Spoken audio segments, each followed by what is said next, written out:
Hi guys, I'm just going to do a quick video about displacements. This is from my mate Dave. Right, Dave? Hope you get better, mate.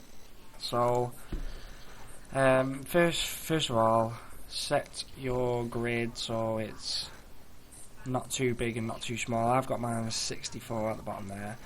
Always start off with no draw, so like so, no draw. And what I'm going to do is just make a few squares. Doesn't matter about the thickness, just make a few squares. And what I'm going to do is make them 512 by 512. The actual size at this moment doesn't matter, so I've just made one block. I'm just going to copy and paste and just join them up like that. It is important that you get these perfectly aligned, and if you're unsure, just make sure you snap the grids on like that, and that will make it nice and easy to align the pieces. So I'm just going to copy and paste a few of these until we've got an easy area, well, like a big area to work with. So just copy them again like so, copy and paste. And that's it, like so. Hold on a minute, made a mistake there. These ones need pulling up a little bit, and them ones actually. So these are all, as you can see from the grids, they're all perfectly aligned, and this will, I'll go on to this in a bit. So if you look on the camera here, I've got all these pieces like so. So what you need to do is select the blend texture. So blend. This is so you can paint from one texture to the other. So all I'm going to do here is just select rock and sand. I'm just going to select that as an example. And what you do is you apply it to all the surfaces like you would do with a normal wall. So like this. Right click on all the surfaces. Like so.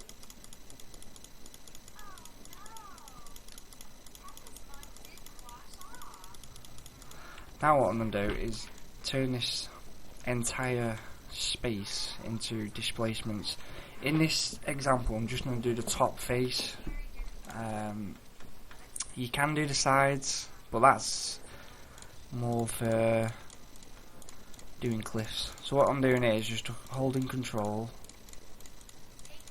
left clicking until they're all the faces are selected. If you don't select the face, you won't be able to change them to displacements. So I've got all that selected. Go displacement here, create. This power, just leave it for free by default. If you set it to different settings, you can either make it so what it does is it changes the detail. So I'll show you that just quickly. If you change it to 4, you get more detail. 5, oh, actually it only goes up to 4 actually. You really want to try and keep it just as free by default. So I've got all that like that at the moment.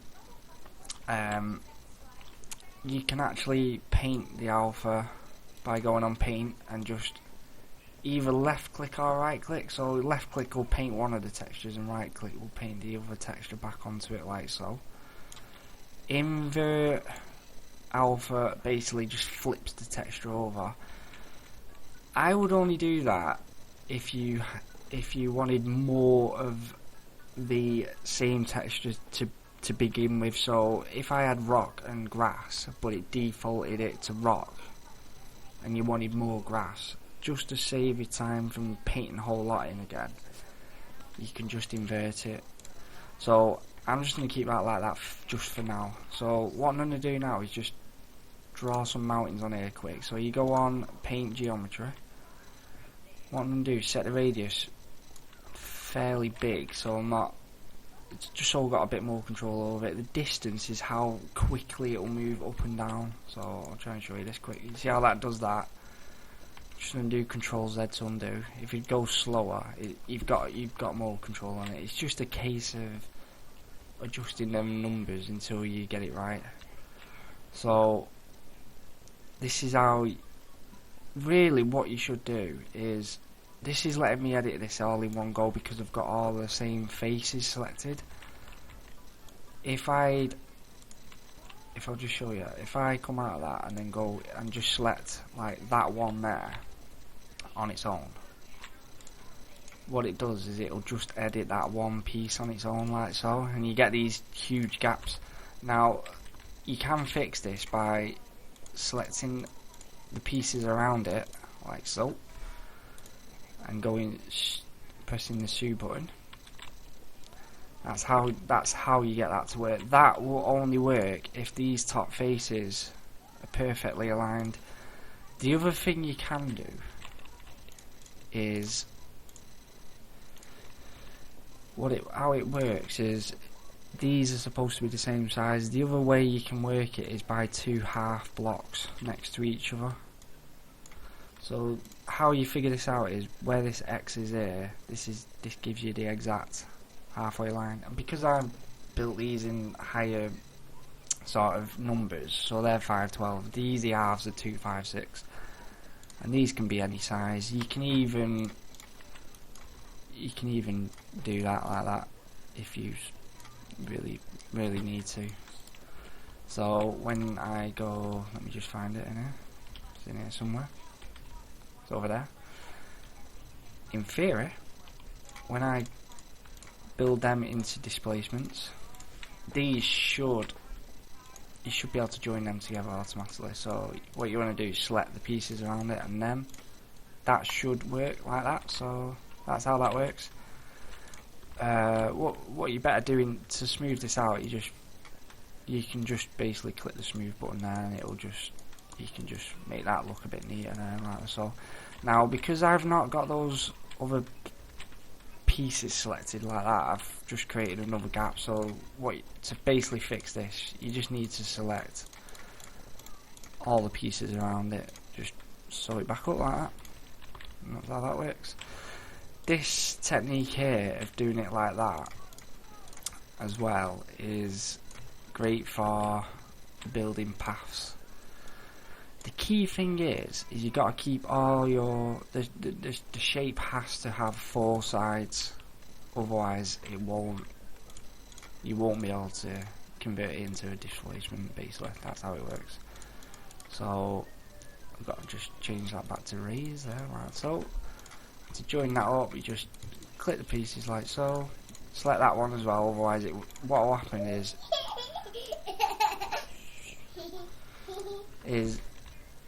if I don't click that end piece, it doesn't join it up, so you just need to do that like that.